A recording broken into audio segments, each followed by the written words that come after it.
¿Qué pasa cuando la única persona que se interpone entre la salvación y la ruina absoluta es el payaso del grupo? En el cine de animación, existe una regla no escrita que las grandes mentes de Disney, Pixar, DreamWorks y Nickelodeon conocen a la perfección. Eso tiene sentido para mí. El personaje cómico no está ahí solo para hacerte reír, sino para romper la tensión justo antes de demostrar que es en realidad la pieza más peligrosa y letal de todo el tablero. Ese instante exacto en el que las risas se apagan, la mirada cambia, la música se detiene y el bufón asume el control absoluto es lo que en Internet llamamos el momento en el que el personaje se lo toma en serio. O en inglés, cuando decide lock in. Es un mecanismo narrativo brillante que transforma por completo una película, elevando una comedia familiar a la categoría de épica inolvidable. Cuando un personaje torpe, inexperto o cobarde decide dejar de dudar y enfocar toda su energía en un solo objetivo, el impacto emocional en la audiencia es 10 veces mayor que el de cualquier héroe. ¿Por qué ocurre esto? Porque a un héroe perfecto ya lo esperas ver ganando. Pero cuando el marginado, el que todos daban por perdido, decide dar el paso al frente, la narrativa se quiebra a su favor. Empecemos analizando el caso de Miles Morales en el universo de Spider-Man. Al principio de su viaje, Miles Morales no inspira absolutamente nada de confianza como el nuevo protector de Nueva York.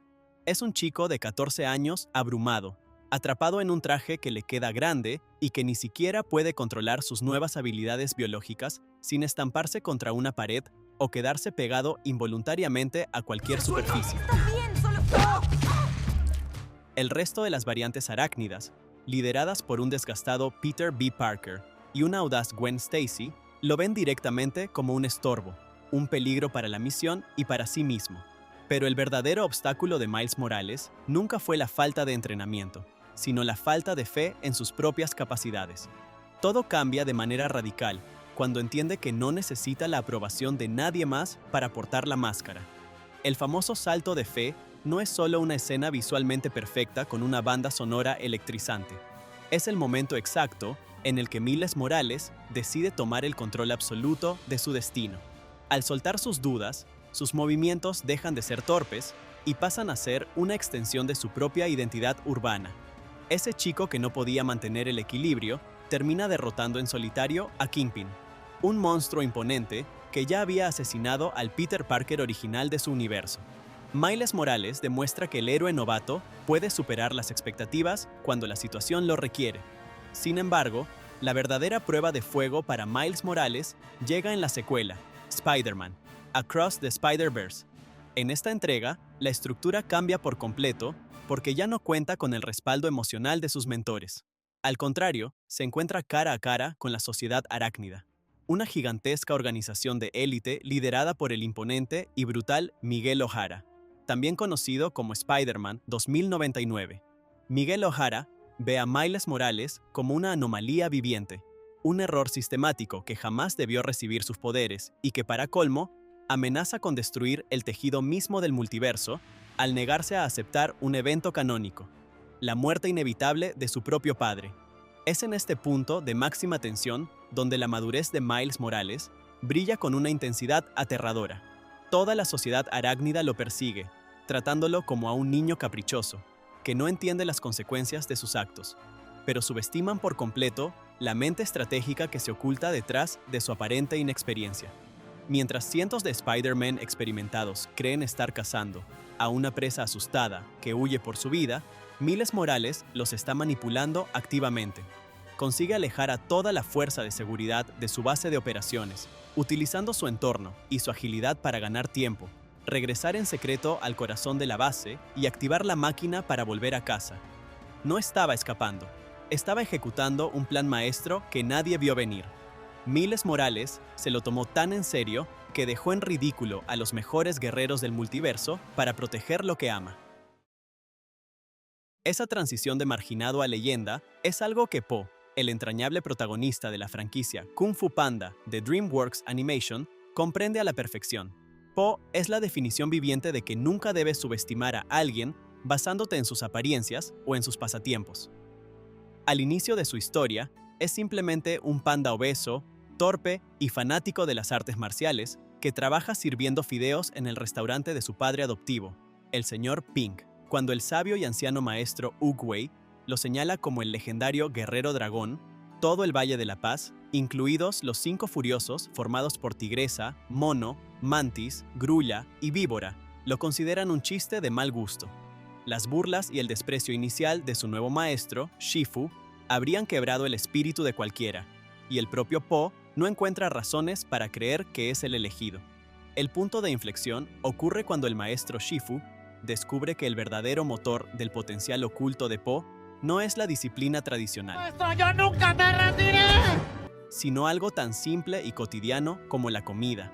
Al adaptar el entrenamiento a la psicología única del panda, las habilidades de Po florecen de una manera espectacular. Cuando se enfrenta al temible Tai Lung, un leopardo de las nieves que ha masacrado a ejércitos enteros y destrozado el palacio, Po ya no es el blanco de las burlas. Abraza su identidad por completo, pronunciando una de las frases más icónicas del cine de animación al declararse no como un gran panda gordo, sino como el gran panda gordo. La batalla final deja de ser una carnicería para convertirse en una demostración de genialidad táctica e improvisación, coronada cuando Po ejecuta de manera autodidacta la mítica llave dactilar Wuxi, mandando a Tai Lung directamente al reino de los espíritus con un simple movimiento de su dedo meñique. Skadoosh. Pero si creías que ese era el límite del guerrero dragón, Kung Fu Panda 2 lleva el desarrollo de este personaje a un nivel emocional y psicológico sumamente profundo. La película explora el trauma de la infancia de Po, revelando que el cruel y paranoico pavo real Lord Shen masacró a toda su aldea natal para evitar una profecía. Al descubrir la dolorosa verdad sobre su pasado y el destino de su madre biológica, Po experimenta un quiebre interno devastador. Sin embargo, en lugar de dejarse consumir por el odio o el miedo, logra alcanzar el estado mental definitivo, la paz interior. En la batalla naval final, mientras las armas de fuego de Shen destruyen todo a su paso, Po se para solo sobre una pequeña estructura en medio del agua. Usando movimientos fluidos, casi poéticos, desvía las balas de cañón como si fueran simples moscas, revirtiendo el ataque enemigo y destruyendo la flota de Shen con una gracia absoluta. El panda cómico se transforma en una deidad de las artes marciales. Esta capacidad para resolver crisis imposibles se consolida en Kung Fu Panda 3, donde el villano Kai, un general espíritu que ha robado el chi de los maestros más poderosos de China, incluido el mismísimo maestro Oogway, cree tener la victoria asegurada. Al enfrentarse a una amenaza que no puede ser derrotada con fuerza física convencional, Po vuelve a pensar fuera de la caja. En el reino de los espíritus, decide sobrecargar el cuerpo de Kai, ofreciéndole voluntariamente todo el chi de la aldea de los pandas, que ha aprendido a dominar su energía. El villano, incapaz de contener semejante cantidad de poder espiritual, termina explotando desde adentro. Po demuestra, una vez más, que empezar como la persona menos calificada de la sala no te impide convertirse exactamente en el salvador que el mundo necesita. Ese mismo viaje, desde el egoísmo y la incompetencia hacia el heroísmo puro, lo vemos en Mushu, el carismático dragón de bolsillo de la película Mulan de Walt Disney Animation Studios. Durante la mayor parte de la historia, Mushu funciona exclusivamente como el alivio cómico de la trama, impulsado por motivaciones profundamente egoístas. No acompaña a Mulan al ejército para salvar a China o proteger al padre de la joven. Lo hace porque necesita desesperadamente recuperar su antiguo pedestal entre los ancestros de la familia Fa, del cual fue despojado tras un fracaso del pasado. Sus consejos iniciales sobre cómo debe comportarse un hombre dentro del campamento militar son ridículos y ponen a Mulan en peligro constante, evidenciando que no tiene la menor idea de cómo funciona la guerra. A pesar de sus fallas, ocurre un cambio sutil pero poderoso en el corazón del pequeño dragón. A medida que comparte los rigores del entrenamiento y ve el sacrificio real de la joven, Mulan deja de ser su boleto de regreso a la gloria familiar y se convierte en alguien a quien ama y respeta profundamente. Este cambio de mentalidad se manifiesta con fuerza cuando decide seguirla directamente hacia el peligro absoluto en la capital imperial. para detener al despiadado Shan Yu, el líder de los Hunos. Shan Yu, un guerrero formidable que sobrevivió a una avalancha masiva en las montañas, termina siendo derrotado por la astucia combinada de una mujer armada con un abanico y un diminuto dragón, que sabe cómo montar un espectáculo. Mushu utiliza su naturaleza teatral para lanzar un cohete de fuegos artificiales directamente contra el villano. ¡Fallaste! ¿Cómo has podido fallar si estaba a 1 metro de distancia? Desintegrándolo contra una torre y salvando al emperador ante los ojos de toda la nación. La madurez de Mushu vuelve a ponerse a prueba en Mulan 2, una secuela que explora los aspectos más oscuros y posesivos de su personalidad. Al enterarse de que si Mulan se casa con el general Shang, él perderá nuevamente su estatus como guardián oficial, Mushu sabotea activamente la relación de la pareja a lo largo de toda la misión, provocando malentendidos y peleas constantes. La ironía de ver al protector oficial de la heroína destruyendo activamente su felicidad personal es un punto de gran tensión narrativa. No obstante, cuando comprende la gravedad de sus actos y ve el dolor real que ha causado, el pequeño dragón decide enmendar sus errores de la manera más grandiosa posible. Cuando el maquiavélico Lord Qin intenta forzar un matrimonio de conveniencia política que arruinaría la vida de Mulan, Mushu interviene utilizando su mayor talento, la espectacularidad y el engaño. Se manifiesta ante la corte imperial, imitando la imponente figura del gran dragón dorado de la unidad, utilizando luces, fuego y una voz atronadora para silenciar cualquier protesta legal de los nobles. No solo detiene los planes del villano, sino que bendice y oficia el matrimonio real entre Mulan y Shang, en ese mismo instante, renunciando voluntariamente a sus privilegios por el bienestar de su amiga. Mushu demuestra que, detrás de su fachada dramática y manipuladora, posee la lealtad necesaria para salvar el día cuando las cosas se ponen verdaderamente serias. Este fenómeno de la brillantez, oculta bajo una capa de torpeza absoluta, encuentra su máximo exponente en Mate, la simpática grúa de la franquicia Cars de Pixar Animation Studios. ¿Cómo es posible que un vehículo oxidado que confunde el wasabi con helado de pistacho ¿Qué tal un poco de helado de pistache? y que causa vergüenza internacional en eventos de alta sociedad termine convirtiéndose en un espía internacional de élite? Esa es la premisa central de Cars 2, una película que suele ser incomprendida, pero que encierra un análisis fantástico sobre el valor de la autenticidad y el conocimiento especializado. Mate es ruidoso, carece de modales, y su comportamiento en Tokio daña temporalmente su amistad con el sofisticado Rayo McQueen, dejándolo vulnerable y cuestionándose su propio valor en el mundo. Bajo esa carrocería desgastada por los años, se esconde una mente privilegiada para los detalles mecánicos y el funcionamiento interno de los motores.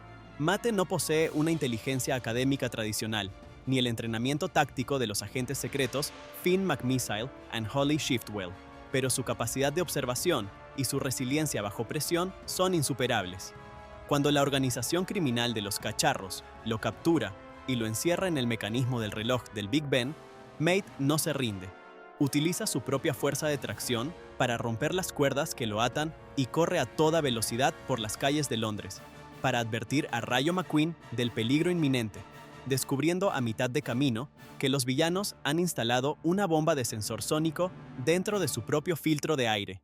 El clímax de la película es el momento cumbre de Mate, mientras los espías profesionales están completamente desorientados y no logran descifrar la identidad del cerebro detrás de la conspiración del combustible alternativo.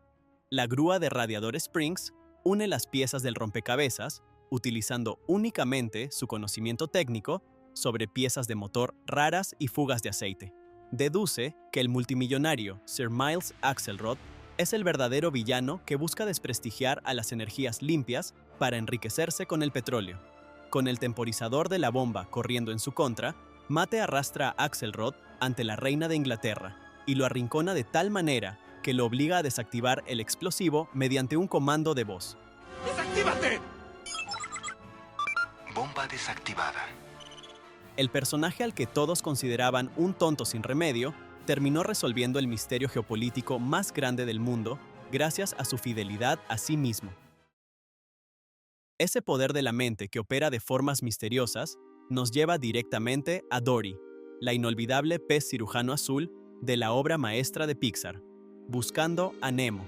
Al principio de la travesía, Dory parece el peor compañero de viaje imaginable para una misión de rescate que requiere cruzar todo el Océano Pacífico.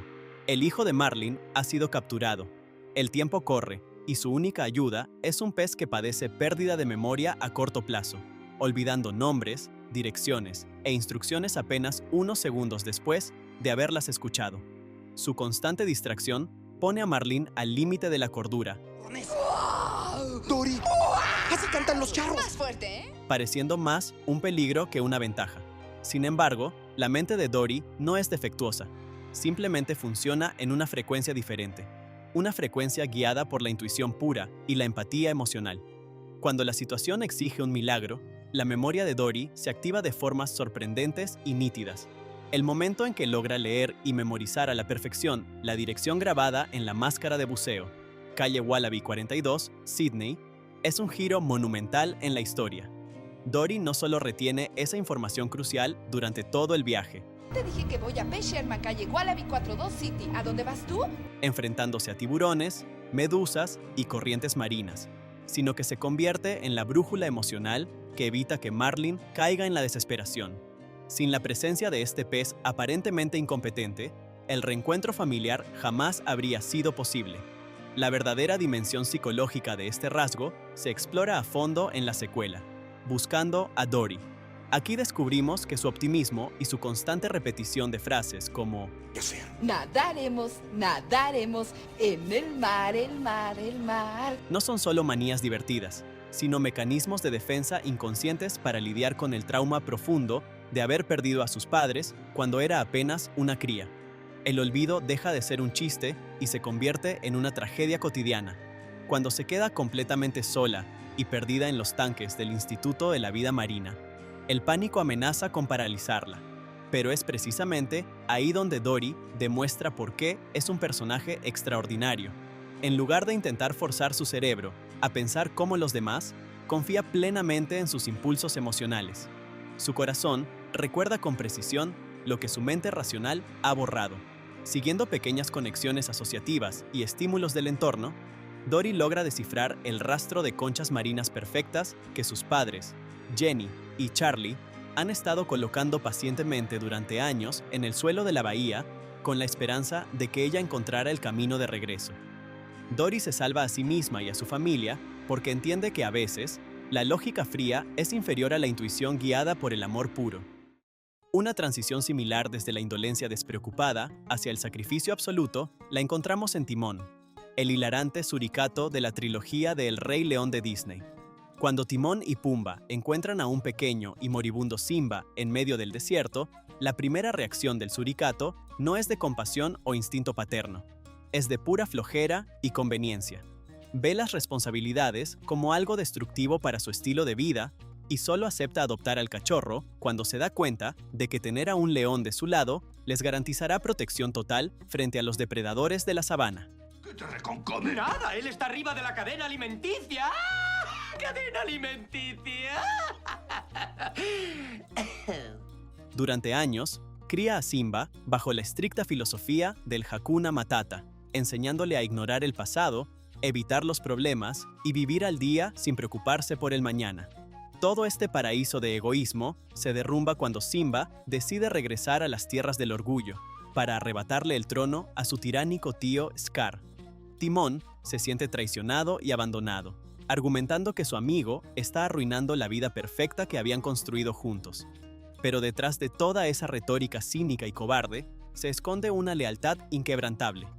A pesar de su terror absoluto hacia las hienas y el peligro real de muerte, Timón viaja junto a Pumba, al volcán en ruinas de las Tierras del Orgullo.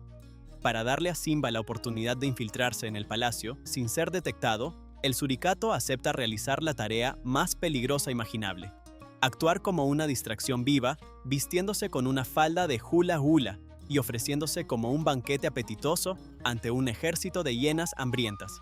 Esta faceta de valentía absurda pero efectiva se profundiza en El Rey León 1.5, donde vemos los eventos de la historia desde la perspectiva interna de los dos marginados. Cuando el plan inicial se complica y las hienas acorralan a las leonas, Timón no huye para salvar su propia piel. Se adentra valientemente en los túneles subterráneos debajo de la roca, utilizando sus habilidades naturales de excavación para sabotear los cimientos de la estructura y hacer que el suelo colapse directamente bajo los pies de los invasores. El mismo Suricato, que basó toda su existencia en huir del peligro, decidió arriesgar su vida por la familia que eligió tener. Esta evolución se consolida en El Rey León 2, El Reino de Simba, donde Timón defiende con uñas y dientes a la joven Kiara, frente a las amenazas de los desterrados liderados por Sira.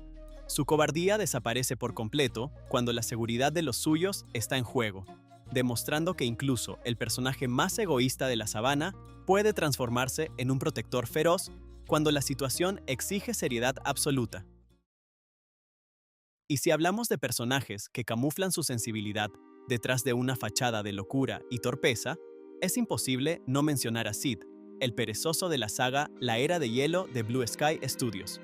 A primera vista, Sid es introducido como la molestia andante del Pleistoceno, un animal ruidoso y descuidado que es abandonado por su propia familia biológica debido a lo insoportable que resulta su presencia. Su único propósito inicial parece ser fastidiar la paciencia del hosco Mamut Mani y meterse en problemas de los que no sabe cómo salir. La verdadera esencia de Sid se revela cuando encuentra al bebé humano, Roshan, a la orilla del río tras el ataque de los tigres dientes de sable. Mientras Mani ve al niño como una complicación ajena de la que prefiere no hacerse cargo, Sid asume de inmediato la responsabilidad de protegerlo y devolverlo a su tribu nómada. Sid conoce perfectamente el dolor punzante del abandono, y su negativa rotunda a permitir que un ser indefenso experimente ese mismo vacío emocional es lo que cohesiona al grupo original. A lo largo del viaje por la nieve, el perezoso cuida, alimenta y defiende al bebé con un amor tan genuino que termina ablandando el corazón de piedra de Mani y ganándose el respeto oculto del letal Diego. El lazo afectivo que se crea en esa primera película es el pilar fundamental que da origen a la manada más icónica del cine animado.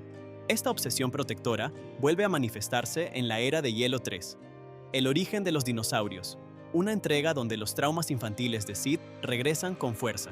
Al sentirse desplazado porque Mani y Ellie están esperando su primer hijo biológico, Sid proyecta su necesidad de ser padre, adoptando 3 misteriosos huevos gigantes que encuentra en una caverna subterránea, pintándoles caritas y declarándose su madre oficial. Cuando los huevos eclosionan y revelan ser 3 feroces crías de Tiranosaurio Rex, Sid no se asusta ni los abandona. Los cría con dulzura, enseñándoles a ser vegetarianos y a compartir con los demás animales. El verdadero momento de impacto ocurre cuando la gigantesca y terrorífica madre T-Rex irrumpe en el campamento de la manada para recuperar a sus hijos. En lugar de correr despavorido como dictaría el instinto de supervivencia de cualquier perezoso, Sid se planta firmemente frente al colosal depredador. Abre los brazos para proteger a los pequeños y le grita a la bestia que tendrá que pasar por encima de su cadáver. ¡Estos son mis hijos! ¡Para llevártelos tendrás que pasar sobre mi cadáver! La escena es visualmente cómica, pero narrativamente poderosa. El eslabón más débil de la cadena alimenticia, desafiando al rey del mundo prehistórico por puro instinto maternal. Su valentía es tan genuina que los propios bebés dinosaurios intervienen para evitar que su madre devore a Sid, demostrando que el superpoder del perezoso es su capacidad infinita de hacerse amar por criaturas que deberían verlo como comida. Finalmente, este recorrido de transformación nos lleva a un ícono absoluto de la televisión de la mano de Nickelodeon, Patricio Estrella, el coprotagonista de la mítica serie Bob Esponja. Al comienzo de la franquicia y a lo largo de la serie de televisión, Patricio Estrella es la viva representación de la incompetencia y la simpleza mental absoluta. Viviendo literalmente debajo de una roca, en el fondo de bikini. Su rutina diaria consiste en no hacer absolutamente nada: dormir, comer helado y acompañar a Bob Esponja en juegos infantiles que desquician por completo a su vecino Calamardo Tentáculos. A menudo se le retrata como alguien incapaz de retener un pensamiento lógico por más de 3 segundos, lo que lo convierte en el blanco perfecto de los chistes sobre torpeza en la animación. Sin embargo, La genialidad oculta de Patricio Estrella se manifiesta de manera monumental en Bob Esponja. La película. Cuando el malvado Plankton roba la corona del rey Neptuno, incrimina a Don Cangrejo y toma el control total de Fondo de Bikini. Usando baldes de control mental, el mundo entero cae en la desesperación absoluta. Es en esta travesía suicida hacia la peligrosa ciudad almeja donde Patricio Estrella decide tomarse las cosas en serio y demostrar una lealtad inquebrantable. A lo largo de la película, cuando Bob Esponja flaquea y rompe en llanto, al creer que solo son dos niños indefensos incapaces de sobrevivir en el mundo exterior, Patricio Estrella se convierte en su pilar fundamental. Cuando se enfrentan al temible monstruo de la fosa, una criatura colosal sedienta de sangre, Patricio Estrella no retrocede. Arriesga su propia vida, distrayendo a los monstruos del abismo y motivando a Bob Esponja a seguir adelante mediante un lazo de amistad inquebrantable. El verdadero clímax de su genialidad táctica e irreverente ocurre en la mítica escena de Ciudad Almeja. Tras haber sido capturados por el temible Cíclope, un buzo humano que diseca a las criaturas marinas, y quedar completamente deshidratados bajo el calor mortal de una lámpara térmica, todo parece perdido. Pero al regresar a la vida gracias a sus propias lágrimas, Patricio Estrella ejecuta un plan de escape perfecto junto a su amigo. Consiguen robar la corona del rey Neptuno directamente de las manos del gigante, desatar el caos en la tienda usando el poder del agua evaporada, y escapar deslizándose de manera espectacular por la espalda del Cíclope. Por si fuera poco, en el viaje de regreso sobre la espalda de David Hasselhoff, Patricio Estrella soporta ráfagas de viento brutales y ataques directos de Dennis, un letal asesino a sueldo contratado por Plankton para exterminarlos.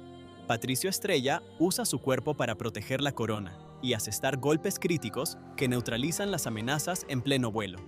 Cuando regresan triunfantes a Fondo de Bikini, justo a tiempo para evitar la ejecución de Don Cangrejo, Patricio Estrella demuestra que detrás de esa estrella de mar perezosa e ingenua habita el corazón de un guerrero indomable capaz de cruzar los límites del océano por la salvación de sus seres queridos. Todos estos ejemplos nos llevan a una conclusión: define por completo la forma en que consumimos el cine y las series de animación. El personaje cómico, el torpe, el que parece estar ahí únicamente para aliviar la tensión del espectador, es la herramienta más poderosa que tienen los guionistas para conmovernos y dejarnos sin aliento. Cuando Miles Morales engaña a toda la sociedad arácnida, cuando Poe desvía balas de cañón con paz interior, cuando Mate resuelve una conspiración mundial, cuando Dory encuentra su hogar siguiendo conchas marinas, cuando Timón se ofrece como carnada ante las hienas, cuando Sid desafía a un tiranosaurio por amor filial, y cuando Patricio Estrella cruza el océano y desafía monstruos marinos por pura amistad, nos están enseñando la misma lección fundamental. La verdadera grandeza no reside en la ausencia de debilidades, ni en la perfección de tus habilidades desde el primer día. La verdadera grandeza se encuentra en ese instante mágico en el que decides dejar atrás tus miedos, ignorar las dudas del mundo y demostrarle a todos que cuando la situación se pone seria, el bufón es perfectamente capaz de convertirse en el rey del tablero.